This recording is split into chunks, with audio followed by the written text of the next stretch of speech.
অক্ষয় খান্না ধুরন্ধরের পরে আবার তার সিনেমা আসছে মহাকালী, যেটা কিন্তু প্রশান্ত বর্মা ইউনিভার্স, যেটা এর আগে আমরা সিনেমা দেখেছি হনুমান, যেটা কিন্তু অত্যন্ত ক্লাসিক এবং ভিজুয়ালি ভেরি মাচ গুড ছিল, এবং তাদের যে ক্রিয়েশন ছিল, ক্রিয়েটিভিটি ছিল, সেটা কিন্তু আমরা পরিষ্কার দেখতে পেরেছি।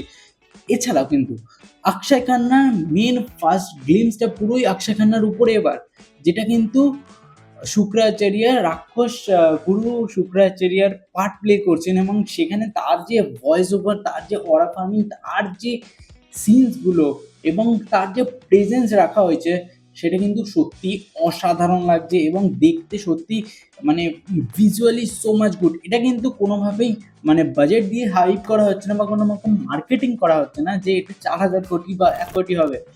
এটা কিন্তু লুকস ভেরি প্রিমিয়াম, এবং ভিএফএক্স এর কাজ অত্যন্ত বেটার অফ ইন্ডিয়ান সিনেমাস, যেগুলো কিন্তু অলরেডি রিলিজ করেছে ভিএফএক্স ডিপেন্ডেন্ট যে সিনেমাগুলো, সেগুলো কিন্তু এই সিনেমাটা কিন্তু বেশ অনেক গুণ এগিয়ে আছে। যেহেতু আমরা হনুমানকে দেখিয়েছি সেইভাবে যে তারা কিভাবে ভিএফএক্সলি এবং ভিজুয়ালি তারা গ্রেট করতে চেয়েছে, এবং তার যে লাস্টের ক্লাইম্যাক্স সিকোয়েন্সটা সেটা যেভাবে পোর্ট্রে করেছিল, সেই সেখান থেকে দেখা যায় কিন্তু এই সিনেমাটার পেছনে খুব এক্সাইটেড অডিয়েন্স রয়েছে।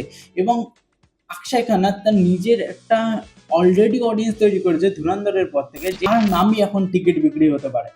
তাকে যেভাবে প্রেজেন্স করা হয়েছে, এবং শুক্রাচার্য গুরু যে মানে ভয়েস ওভার থেকে শুরু করে তার যে মেন সিকোয়েন্সটা যখন বলবে রক্তবীজ সমস্ত মানুষ যাদেরকে শেষ করে দাও, সেই সিকোয়েন্সে তার যে লুকসটা, ফুল লুকসটা, এবং তার যে এভাবে মানে ডায়লগ ডেলিভারিটা, it's good good not enough for this compliment, but it's great.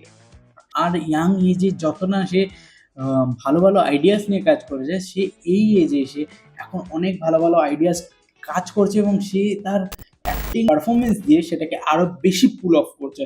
এরা কিন্তু পুরোপুরি ভিজুয়ালি এবং তাদের পার্সপেক্টিভ ওয়ে থেকে তারা তাদের মাইথোলজিটিকে তুলে ধরার চেষ্টা করেছে, যেটা কিন্তু সত্যি বলতে খুব সুন্দরভাবে সেটা পোট্র করেছে। আমরা রাক্ষস জাতির পিওভিটা দেখতে পাচ্ছি, যে রাক্ষসদের সাথে কিন্তু সবসময় ঠিক হয়নি।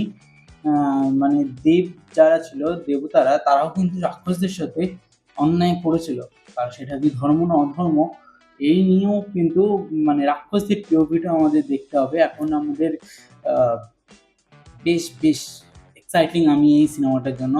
আমি জানি না এই সিনেমাটা কতটা পরবর্তীতে নিজেকে আরও বিল্ড আপ করতে শুরু করবে, বা হাইপ কতটা এফর্ট দেবে। তো আমি জানি good, hi, I am satisfied for this teaser. But I say I am the excited for this movie, Mahakali. দেখা যাক, টক্সিক বেরোচ্ছে। I really excited for the Toxic 26.